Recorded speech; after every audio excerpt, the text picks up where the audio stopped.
증거될 하나님의 말씀 보도록 하겠습니다. 누가복음 10장입니다. 25절부터 37절까지 말씀 봉독하겠습니다. 누가복음 10장 25절부터 37절까지 말씀입니다. 찾으신 줄 알고 제가 봉독하도록 하겠습니다. 어떤 율법사가 일어나 예수를 시험하여 가로되 선생님, 내가 무엇을 하여야 영생을 얻으리이까? 예수께서 이르시되 율법에 무엇이라 기록되었으며 내가 어떻게 읽느냐? 대답하여 가로되 내 마음을 다하며 목숨을 다하며 힘을 다하며 뜻을 다하여 주 너의 하나님을 사랑하고 또한 내 이웃을 내 몸과 같이 사랑하라 하였나이다. 예수께서 이르시되 네 대답이 옳도다. 이를 행하라. 그러면 살리라 하시니 이 사람이 자기를 옳게 보이려고 예수께 여짜오되 그러면 내 이웃이 누구니까? 예수께서 대답하여 가라사대 어떤 사람이 예루살렘에서 여리고로 내려가다가 강도를 만나매 강도들이 그 옷을 벗기고 때려 거반 죽은 것을 버리고 갔더라.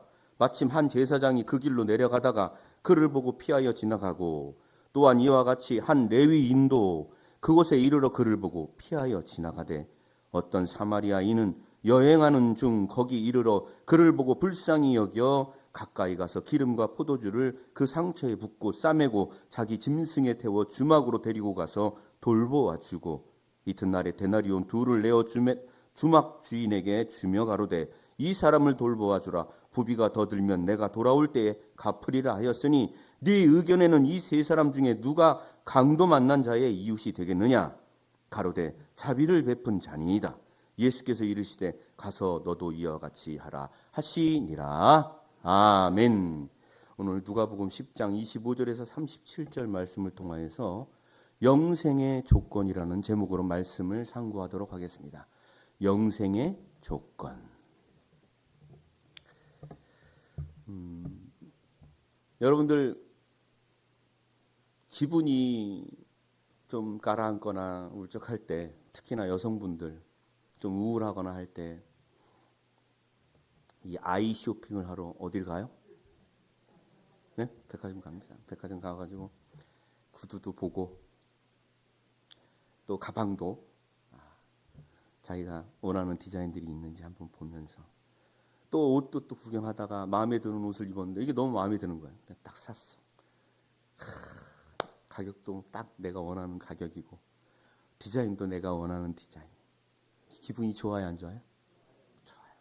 그래서 이제 이 옷을 들고 이제 집으로 돌아가서 이 옷을 입고 자기가 이 기쁨과 즐거움을 느낍니다. 그렇죠?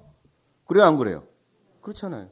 근데 이 기쁨과 즐거움이 계속 가요? 아니면 시간이 한두 달 몇 번 입고 지나다 보면 그냥 다시 또 원래 마음이 제자리로 돌아와요?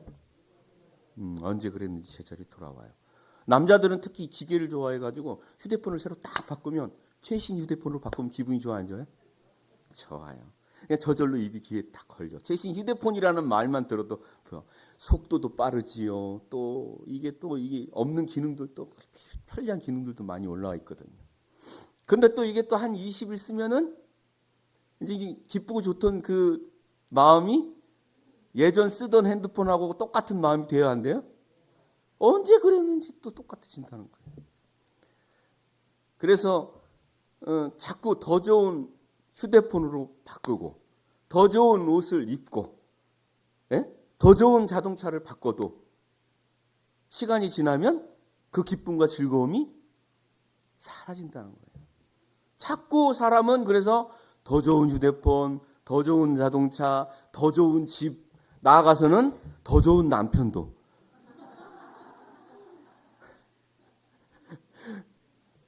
세상에서 남편을 바꿀 수 있지는 못해요. 오직 교회에 와서 그리스도의 말씀으로만이 사람이 새롭게 변화될 줄로 믿습니다. 어쨌든 이렇게 기쁨과 즐거움을 위해서 어찌 보면 사람이 살아간다고 볼 수 있는 거예요. 그것을 위해서 계속 나에게 기쁨과 즐거움이 있기를 원해요, 안 해요? 원해요. 나에게 슬픔과 고통이 있기를 원하는 사람은 한 명도 없다는 말이에요. 왜 그런가 봤더니 우리 전도서 3장 11절 말씀 보겠습니다. 전도서 3장 11절 말씀을 보니까 하나님이 모든 것을 지으시되 때를 따라 아름답게 하셨고 또 사람에게 다 같이 영원을 사모하는 마음을 주셨느니라. 그러니까 영원하기를 바라는데 슬픔과 고통 이런 건 없고 기쁨과 즐거움이 영원하기를 바란다는 거예요. 아시겠어요? 거기다가 생명 동안 영원하기를 바라야 하면요. 영원하기를 바란단 말이에요. 생명 동안. 근데 영원히 생명이 있기를 영원하기를 바라지만 그 영원한 영생이 슬픔과 고통이 있는 영생이라면 여러분들 받아들이겠어요? 저 같아도 안 해요. 그냥 그 영생, 영원한 그 영생을 받아들이지 않습니다. 하나님이 주시는 영생은 어떤 영생이냐? 우리 이사야서 35장 10절 말씀 보겠습니다. 이사야 35장 10절 여호와의 속량함을 얻은 자들이 돌아오되 노래하며 시온에 이르러 그 머리 위에 영영한 희락을 띠고 기쁨과 즐거움을 얻으리니 슬픔과 탄식이 달아나리로다. 그러니까 하나님이 구속한 자들을 데리고 오는데 그 머리에 영영한 희락을 띠게 해요. 그러니까 그 기쁨과 즐거움이 그냥 일시적인 우리 세상에서 잠깐 좋은 옷 샀다고 있었던 그런 기쁨과 즐거움이 아니에요. 잠깐 최신 휴대폰 샀다가 오고 가는 그런 기쁨과 즐거움이 아닌 영원한 기쁨과 즐거움이 우리에게 있는 영생인 줄로 믿습니다. 우리 이사야 51장 11절 한 말씀 더 보겠습니다. 여호와께 구속된 자들이 돌아와서 노래하며 시온으로 돌아와서 그 머리 위에 영영한 기쁨을 쓰고 즐거움과 기쁨을 뭐하리니 얻으리니 슬픔과 탄식이 달아나리로다. 하나님께서 우리에게 주시는 영생은 슬픔과 탄식이 있는 영생이 아닌 줄로 믿습니다. 영원한 기쁨과 즐거움이 있는 영생인 줄로 믿습니다. 그래서 이사야 65장에 보면은 부르기 전에 응답하겠고 누구께? 하나님께 부르기 전에 하나님 나 좋은 집, 아름다운 집 절벽에 해변이 보이는 그 아름다운 절벽에 아름다운 집이 있게 해 주시옵소서가 끝나기 전에 하나님이 우와 좋아요 안 좋아요? 아유 좋죠. 하나님 저의 이 얼굴을 저의 이 키를 알랑도롱처럼 해 주시옵소 하기 끝나기 전에 이렇게 여러분들의 얼굴을 여성분들을 마른 일 못너처럼 해 주시옵소서 끝나기 전에 얼마나 좋겠습니까? 아우 생각만 해도 상상이 안 돼 나는. 그런 영생의 축복을 주시겠다. 얻어야 돼요? 안 얻어야 돼요? 반드시 이 영생을 쟁취해야 될 줄로 믿습니다. 이런 영생은요 반드시 얻어야 되는 줄로 믿습니다. 근데 이 영생의 조건이 오늘 본문에 나와 있어요. 잘 듣고 깨달아서 이 영생을 얻는 우리가 되기를 원합니다. 오늘 본문에서 어떤 율법사가 예수님께 말합니다. 내가 어떻게 해야 영생을 얻겠나이까? 라고 예수님께 질문을 한 거예요. 그런데 이 율법사의 질문의 의도가 좋은 의도는 아니었어요. 본문에 보면은 시험하고자 이런 질문을 했다고 기록되어 있습니다. 그러면 시험은요, 높은 자가 낮은 자에게 이렇게 내는 거예요? 아니면 낮은 자가 높은 자에게 내는 거예요? 높은 자가 낮은 자에게 내는 거죠. 예? 대학 교수가 학생들에게 내는 거잖아요. 학생이 대학 교수에게 문제 풀으세요라고 내지는 않잖아요. 그러면 이미 율법사는 자기 마음이 예수님보다 높은 데가 있는 거예요? 낮은 데가 있는 거예요? 우리가 예수님과 하나님을 향하는 마음이 교만해서는 안 되는 줄을 믿습니다. 낮은 마음으로 나가야 될 줄을 믿습니다. 이렇게 시험하려고 질문을 던졌어요. 그러니까 예수님이 율법사에게 말씀하시기를 당신이 율법사잖아. 율법사는 그 당시에 성경을 필사하는 일을 했어요. 어떻게 기록되었으며 어떻게 읽느냐라고 물어봤어요. 그러니까 율법사가 대답을 합니다. 마음을 다하고 목숨을 다하고 힘을 다하고 뜻을 다하여 주 너의 하나님을 사랑하고 또한 내 이웃을 내 몸과 같이 사랑하라 하였나이다. 오 박수. 말씀에서 네 말이 옳도다. 그렇게 행하라. 그러니까 율법사가 예수님을 시험하려고 했는데 자기가 질문을 내고 자기가 답을 말해버린 거예요. 그러니까 이게 순간적으로 제가 완전히 자승자박한 거 아니에요? 자기 꾀에 자기가 넘어간 거예요. 그러니까 주변에 많은 사람이 있었을 텐데 이게 아무래도 이 체면이 안 서는 거라. 자기가 이미 높다고 생각하는 사람이 자기가 질문을 던지고 자기가 답을 해버려가지고 시샘말로 좀 쪽팔림을 당한 거 아니에요. 그러니까 이 사람이 자기를 옳게 보이려고 다시 예수님께 말합니다. 그러면 내 이웃이 누굽니까? 라고 질문을 던지는 거예요. 그러니까 예수님이 강도 만난 자의 비유를 들면서 뒤에 쭉 내용이 나오는 거죠. 그래서 마지막에 네 생각에는 이 강도 만난 자의 이웃이 누구겠느냐라고 물었을 때 이 율법사가 뭐라고 그래요? 자비를 베푼 자니이다 라고 해요. 그래서 오늘날 많은 믿는 사람들이 자비를 베풀려고 많은 선행을 해요, 안 해요? 하죠. 굳이 하는 일을 많이 해요. 어려운 사람 도와주고 아픈 사람 도와주고 또 독거노인들 막 봉사하고. 그것은요 꼭 굳이 예수님이 그렇게 하라고 해서 해야 될 일이에요? 아니면 그냥 당연히 우리 마음속에 있는 해야 될 일이에요? 당연히 가르쳐주지 않아도 우리 마음속에 양심이 있는 사람이면은 내가 여유가 있고 힘이 된다면 해야 되는 일입니다. 그건 가르친다고 하고 안 하고의 문제가 아니에요. 오늘 두 가지 예수님이 율법사에게 말했어요. 율법사가 말하기를 하나님을 사랑하고 내 이웃을 내 몸과 같이 사랑하면 영생을 얻는다라고 말했습니다. 이 두 가지 조건을 우리가 만족하게 된다면 우리 또한 영생을 얻을 수 있는 줄로 믿습니다. 그냥 영생이 아니죠. 기쁨과 즐거움을 영원히 누릴 수 있는 영생이라는 거예요. 목표를 확실하게 정해야 됩니다. 흐리멍텅하게 목표를 정하면 그 목표를 이룰 수가 없어요. 목표를 분명하게 하고 나가야 될 줄로 믿습니다. 바다에 배를 타고 나갔는데 마치 미국을 갈까요?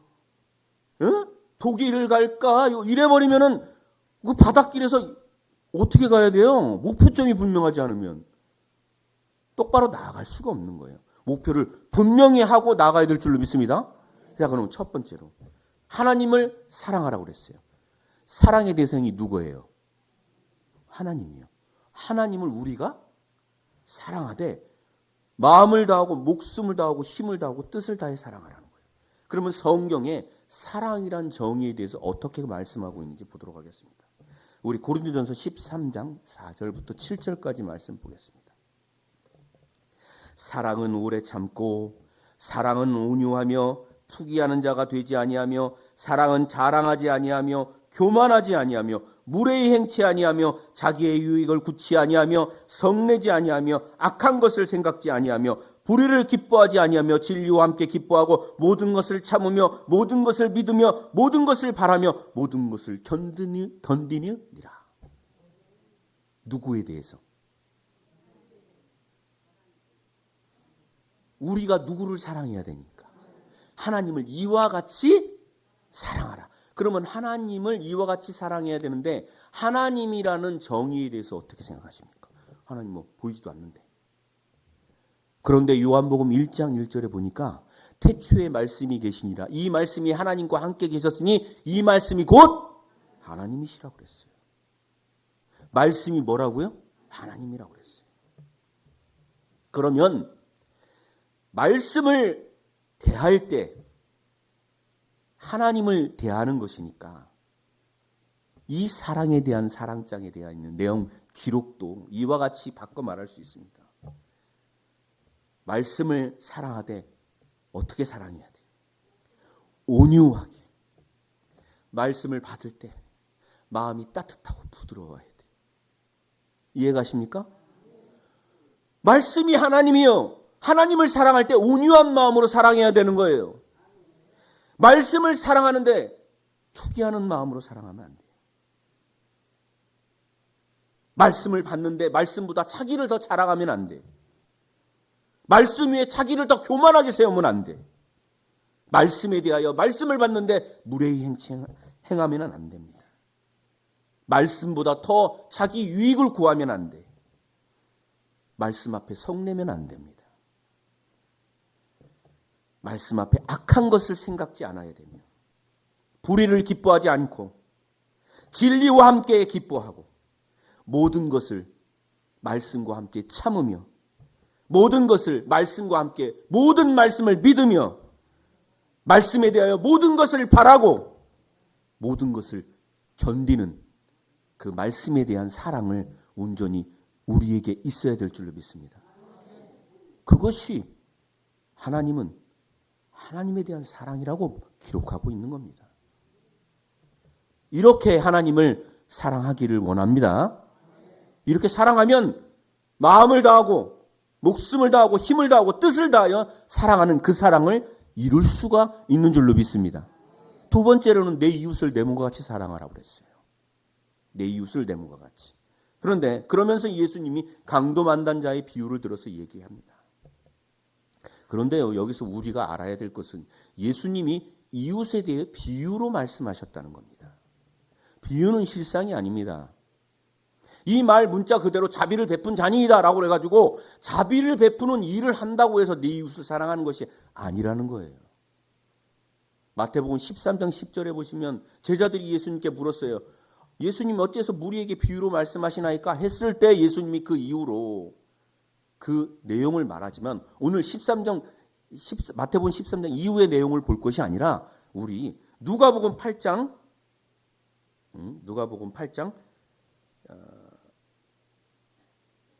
10절 말씀으로 볼게요. 누가복음 8장 10절 말씀으로. 가라사대 하나님의 나라의 비밀을 아는 것이 너희에게는 허락되었으나 다른 사람에게는 비유로 하나니 이는 저희로 보아도 보지 못하고 들어도 깨닫지 못하게 하려 함이니라. 그러니까 비유로 말씀하신 이유가 뭐예요? 보아도 보지 못하게 하려고. 그러니까 눈이 있어요. 보여요. 그런데 소경되게 하려고. 귀가 있어요. 들려요. 그런데 귀머거리 되게 하려고. 그러니까 만약에 우리가 하나님의 말씀에 대해서 비유로 알고 있고 그것을 그대로 믿고 있다면 우리는 소경이요, 하나님 말씀에 대해서는 소경이요, 귀머거리가 된다는 말인 줄로 믿습니다. 그러니까 비유의 말씀이 아닌 그 속에 있는 하나님의 뜻, 곧 실상을 바로 깨달아 알아야 된다는 말인 줄로 믿습니다. 물론 레위인, 제사장, 사마리아인에 대한 내용도 있지만 여기서 오늘 제가 다루고 싶은 건, 중요한 것은 이 사마리아인이 강도 만난 자에게 기름과 포도주로 상처를 싸매주고 그를 고쳐줬다, 살려줬다는 내용입니다. 그럼 중요한 것은 이 내용 중에 강도 만난 자, 여러분 비유로는 강도 만난 자라고 기록되어 있지만 참으로 성경 속에 강도 만난 자는 누굽니까? 요한복음 10장 8절 보시면 나보다 먼저 온 자는 절도요 강도니 양들이 듣지 아니하였느니라. 그러니까 예수님보다 먼저 온 자는 뭐라? 강도라는 거예요. 그럼 예수님 2000년 전에 오셨어요. 그죠? 그리고 2000년 후에 여러분들, 저나 여러분 다 태어났죠. 그럼 우리는 강도가 아닌 거야? 2000년 전에 태어난 사람들은 다 절도요 강도고? 그 말이 아니죠. 그죠? 그 뒤에 9절 보겠습니다. 내가 문이니 누구든지 나로 말미암아 들어가면 구원을 얻고 또 들어가면 나오며 꼴을 얻으리라. 그러니까 예수님이 문인데 나보다 먼저 온 자는 강도라고 한 말씀은 요한복음 1장 14절에 보면 예수님 말씀이 육신이 되신 분이라고 그랬어요. 양에게 나아가는데 문을 통해서 양으로 들어가야 되는데 예수님의 문을 통하지 않고 가는 거예요. 무슨 말이냐? 이 하나님의 말씀이 바로 예수님입니다. 이해 가십니까? 말씀이 육신이 되신 분이니까 예수님의 말씀을 들고 양들에게 나아가, 곧 성도들에게 나아가야 되는데 예수님의 말씀은 들고 나가지 않아. 이 성경에 기록된 말씀 한 말씀 하고 세상의 지식과 철학과 온갖 예화집으로 성도들에게 나아가서 그것으로 먹이는 거예요. 그러니까 예수님은 없어.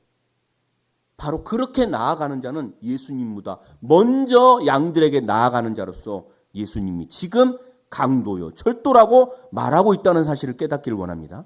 그런 자를 가리켜서 강도라고 한 거예요. 그러면 오늘날 성도들에게 나아가는 목회자들, 또 성도들에게 누군가는 하나님의 말씀을 들고 나아갈 때 세상의 지식과 지혜와 철학으로 나아가는 것이 아니라 성경에 기록된 예수님의 말씀, 비유의 말씀이 아닌 그 속에 기록된 하나님의 뜻의 실상의 말씀을 가지고 나아간다면 내가 먼저 나아가는 거예요? 아니면 예수님이 먼저 나아가는 거예요? 그렇죠. 예수님, 문 대신 예수님이 먼저가 나아가기 때문에 그 문을 통해서 들어가며 나오며 우리가 꼴을 얻고 영생의 길을 갈 수 있는 줄로 믿습니다. 그는 강도가 아닌 거예요. 그러나 예수님의 말씀을 통하지 않고서 지혜와 지식으로 비진리로 나간다면 그가 바로 강도라는 사실을 깨닫길 바랍니다. 그러면 성경이 기록한 기름은 무엇입니까? 요한일서 2장 20절에 말씀하시기를 너희는 거룩하신 자에게서 기름 부음을 받고 모든 것을 안다라고 그랬어요. 거룩하신 자는 누구예요? 하나님이십니다. 하나님께서 우리에게 기름 부음을 부어주시면 우리가 모든 것을 안다고 했습니다. 그럼 기름이 무엇입니까? 고린도전서 2장 10절 말씀을 보시면 오직 하나님이 성령으로 이것을 보이셨으니 성령은 모든 것 곧 하나님의 깊은 것이라도 통달한다고 했어요. 하나님의 깊은 모든 것을 성령이 안다는 말이나 기름 부음을 받고 우리가 하나님의 모든 것을 안다는 말이나 같은 말인 줄로 믿습니다. 성령은 무엇입니까? 요한일서 5장 7절에 증거하시는 이는 성령이시니 성령은 진리라고 했어요. 진리는 요한복음 17장 17절에 저희를 진리로 거룩하게 하옵소서. 아버지의 말씀은 진리입니다. 그러니까 진리요, 하나님의 말씀을 진리요, 기름이요, 성령으로 비유하신 겁니다. 이해되십니까? 이 하나님의 말씀을 가지고 강도 만난 자를 뭐 했다? 살려줬다. 상처를 치료해줬다는 말인 줄로 믿습니다. 포도주는 또 무엇입니까? 누가복음 22장 18절에서 20절로 보시면 예수님이 십자가를 지시기 전 마지막 만찬을 하십니다.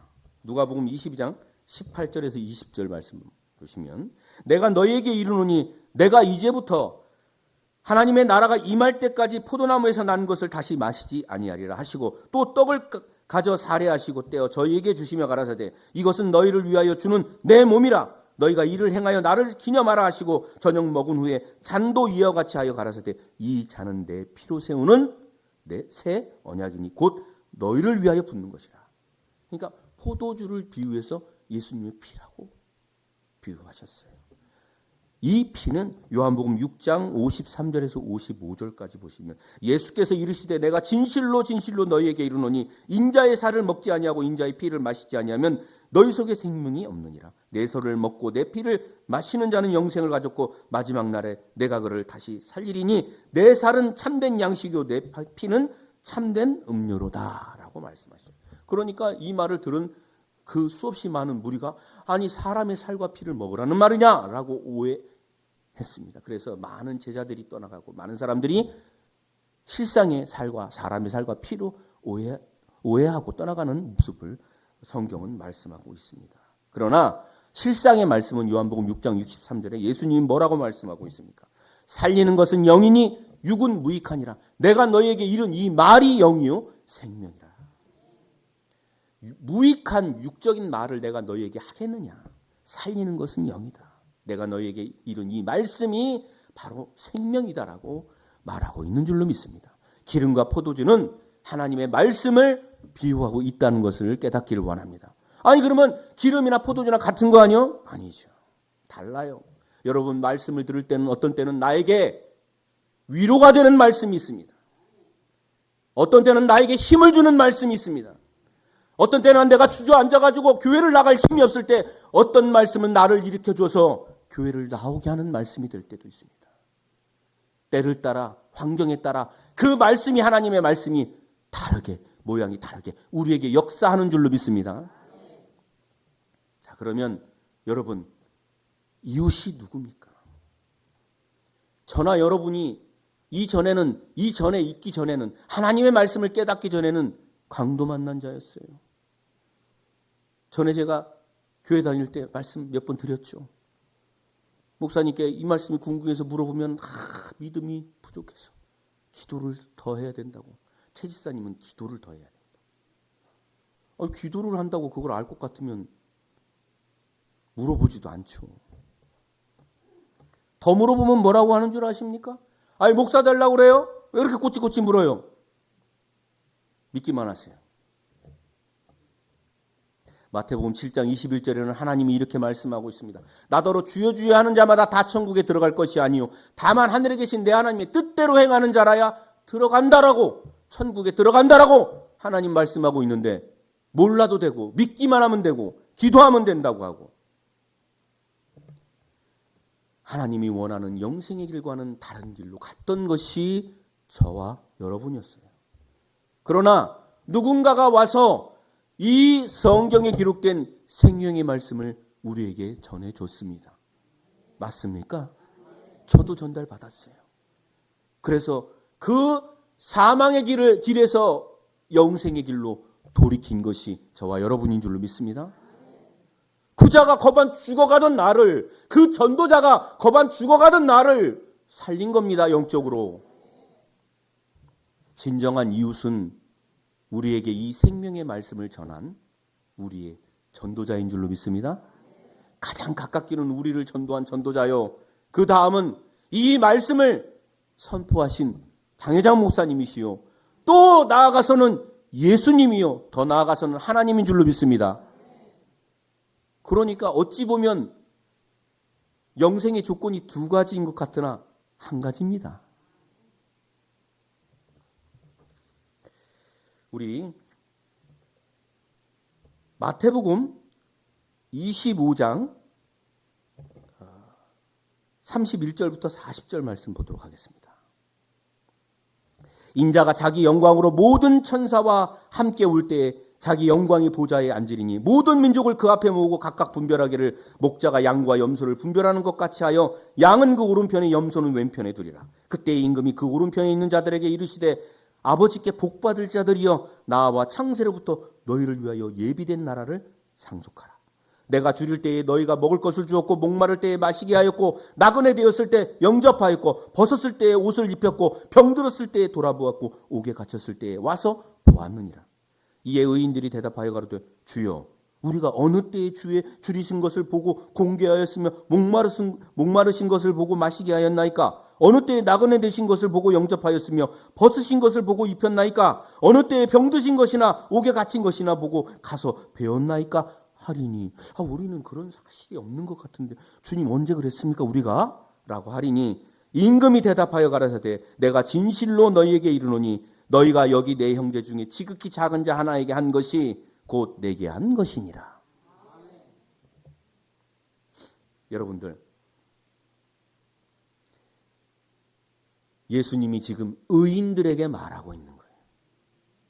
오른편에 모아는 양들에게 말할 때 의인들에게 이렇게 말했어요.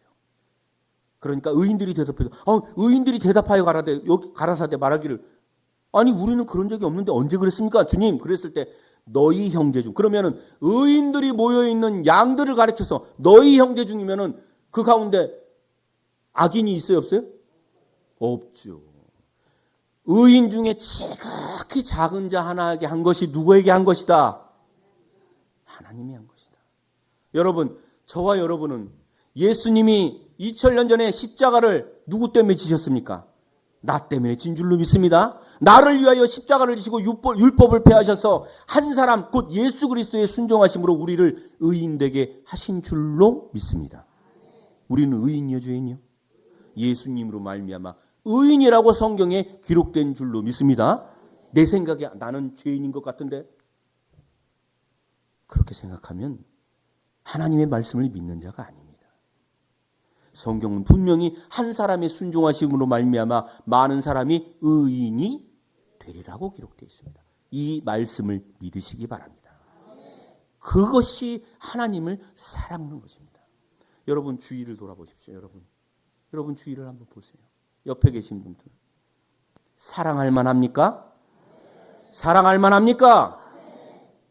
바로 옆에 계신 분이 바로 의인이요, 옆에 계신 분이 그 속에 하나님과 예수님이 있는 줄로 믿습니다. 아이고야, 아이고 사랑하라고요? 아이고야, 목사님 힘들어요. 저 김집사가요 나를 힘들게 해요. 저 박권사가 나한테 얼마나 명령질을 하는지요. 아이고야, 그걸 사랑할 수가 있을까요? 그거는요, 자기 생각이에요. 누구 생각? 자기 생각이에요. 여러분, 제가 예전에도 말했지만은요, 생각을 잘해야 돼요. 뭐를 잘해야 된다고요? 이 말을 할 때 제가 항상 머릿속에 띵 하고 생각이 돼야 된다고 그랬잖아요. 영어로 띵은 생각이라고 그랬잖아요. 잊어버리셨나 봐. 생각을 잘해야 돼요. 우리 사무엘상 12장 24절 말씀 보겠습니다. 너희는 여호와께 너희를 위하여 행하신 그 큰 일을 생각하여 오직 그를 경외하며 너희의 마음을 다하며 진실이 섬기라. 우리에게 베푸신 하나님의 그 큰 일을 뭐하여? 아니 생각하는 것도 못합니까? 많고 많은 생각들 너무나 많이 하잖아요, 여러분들. 그런데 하나님이 우리에게 베푸신 그 사랑 하나 생각하는 것도 못해요? 눈물이 다 날라고 그러네. 여러분, 하나님이 우리에게 베푸신 그 큰 사랑을 생각하기 바랍니다. 그러면 생각하면 우리 마음속에 어떤 마음이 들어요? 감사하는 마음이 들어요. 그래요, 안 그래요? 여러분, 당회장 목사님 예전에 이런 말씀 하신 적이 있어요. 신혼부부가요, 막 신혼을 지내다가 이 남자가 출장을 갔어. 그래서 원래는 내일 돌아와야 되는데 이 출장 일이 빨리 끝나가지고 그 전날 돌아온 거예요. 돌아와서 기쁜 마음으로 문을 열고 딱 변호기를 두고 딱 들어왔는데 아내는 샤워실에서 샤워를 하고 있고, 근데 문을 딱 봤는데 남자의 구두가 있는 거예요. 자기 아내의 구두와 옆에. 순간 멘탈이 무너져야 말이에요. 멘붕이 와야 안 와요. 이거 어떻게 된 일이지? 웬 남자의 구두가 있어? 의심이 들고 있어요. 아내는 샤워를 하고 있고 보니까 안방의 침대에서는 남자가 자고 있어. 이 사람이 부엌에서 칼을 뽑아가지고 눈에 뵈는 게 없어가지고 화가 나서 죽이려고 침대를 막 들쳐가지고 딱 봤더니 처남인 거라. 만약에 확인 안 하고 찔렀으면 어떻게 됐어요? 살인자가 됐어요. 그 당시에 그 사람의 생각은 잘한 생각이요, 잘못된 생각이요? 잘못된 생각이죠. 그러나 그가 느꼈던 분노는 진실이요, 가짜요? 진실이죠. 그러니까 생각을 잘해야 되는 거예요. 하나님을 향한 생각, 하나님 말씀을 향한 생각은 100% 진실인 줄로 믿습니다. 기록된 말씀은 100% 진실인 줄로 믿습니다. 그러니까 하나님을 향한 생각, 하나님이 우리에게 베푸신 생각을 할 때는 100% 진실이고 그 생각을 따라오는 내 마음도 100% 진실인 줄로 믿습니다. 생각을 잘해야 됩니다. 우리 마가복음 8장 33절 말씀 보겠습니다. 예수께서 돌이키사 제자들을 보시며 베드로를 꾸짖어 가라사대 사단아 내 뒤로 물러가라. 내가 하나님의 일을 생각지 아니하고 도리어 사람의 일을 생각하는도다. 아니 베드로가요 그 전까지요 어떤 축복을 받았냐면 너는 베드로라는 새 이름에 반석이라는 축복을 받았어요. 그리고 천국 열쇠를 주리니 라는 축복을 받았는데 예수님 십자가 지신다는 말을 듣고 베드로가 절대 그 일이 이루어지지 말기를 원하나이다 라고 하니까 단박에 그냥 이 축복을 받은 베드로가 사단이라는 저주를 받은 거예요. 이 베드로가 왜 그랬어요? 하나님의 일을 생각하지 않고 사람의 일을 생각하는 바람에 사단이 된 거예요. 마찬가지입니다. 오늘 이 자리에서도 지금 이 시간에도 하나님 말씀에 대한 생각을 하지 않냐고 집에 주고 온 금두껍이 내가 투자한 주식이 오르려나 안 오르려나 이러고 있으면 하나님 보시기에는 사단. 이해되십니까? 로마서 8장 6절 보겠습니다. 육신을 쫓는 자는 육신의 일을, 영을 쫓는 자는 영의 일을 생각하나니. 영의 일을 생각하는 우리가 되기를 원합니다.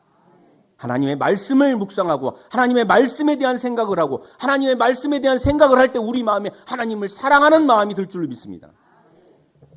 누가복음 23장 42절 보겠습니다. 마지막 말씀으로 볼게요.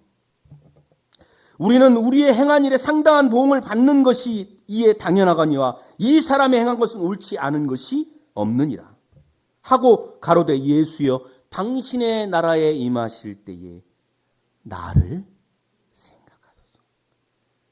세상 사람들은요, 십자가상의 우편 강도가 십자가상에서 믿었다고 말하지만 절대 그렇지 않습니다. 오늘 말씀을 보도 나와 있죠. 23장 42절에 우리는 우리의 행한 일에 상당한 보응을 받는 것이 당연하거니와 이 사람 곧 예수님의 행한 것은 옳지 않은 것이 없는 거예요. 예수님이 행한 것을 다 이 사람이 봤다는 얘기예요, 못 봤다는 얘기예요. 깨닫기를 원합니다. 그리고 기가 막힌 얘기를 하죠. 너무 지혜로운 얘기를 해요. 당신의 나라에 임하실 때에. 이 사람은 하나님의 일을 생각한 겁니다. 이해되십니까? 하나님의 나라에 대해서 일을 생각하고 그 나라가 이루어질 때 나를 뭐해 주소서. 그래서 이 우편 강도가 축복을 받은 줄로 믿습니다. 여러분, 우리가 보기엔 우리의 생각에 아이고 마음을 다하고 뜻을 다하고 목숨을 다해서 어떻게 하나님을 사랑할 수 있을까? 내 이웃을 미운 김집사 박권사를 어떻게 사랑할 수 있을까? 우리 생각은 그렇게 생각할 수 있어요. 사람의 일로 생각하면. 그러나 영적인 하나님의 일로 생각하고 하나님의 일을 쫓아서 하나님의 말씀을 쫓아서 우리가 생각하고 사랑한다면 넉넉히 할 수 있는 줄로 믿습니다. 이제 저와 여러분은 영생의 조건이 되는 두 가지인 듯 하나인 이 조건을 확실히 알았습니다. 내 이웃을 내 몸과 같이 사랑하면 그 안에 하나님 또한 사랑하는 이 말씀이 들어있는 줄로 믿습니다. 사람의 일로 생각하지 마십시오. 사람의 눈으로 보면 단점밖에 안 보여요. 맨 나쁜 것만 보여. 근데 신기하게도요, 사랑하면은 그렇게 안 보여요. 여러분 젊으셨을 적에 와이프랑 사랑한 적 있죠? 남편하고 없어요? 사랑할 때는 이게 콩깍지가 씌인다잖아요. 단점은 안 보여. 장점만 보여. 저도 그랬걸랑요? 저도 그랬어요. 그 먼 거리를 인천에서 포천을 그냥 왔다 갔다 해도 안 멀더라고. 당일 데이트를 하는데 집에 가면 새벽 2시야. 근데 아우 자기 이 시간에 가면 안 멀겠어? 괜찮아. 오빠 하나도 안 멀어. 뭐가 껴서? 뭐가 껴서? 그래 하나도 안 멀더라니까요. 그 단점이 안 보여요. 그럼 그 엄청난 단점이잖아요. 몇 시간 걸려서 가는데. 영적인 하나님을 사랑하는 마음, 그 마음으로 형제, 내 이웃을 바라보면 뭔들 못합니까? 그 형제를 위해서 예수님이 십자가를 지셨다는 사실 하나만으로도 우리는 충분히 사랑하고도 남을 줄로 믿습니다.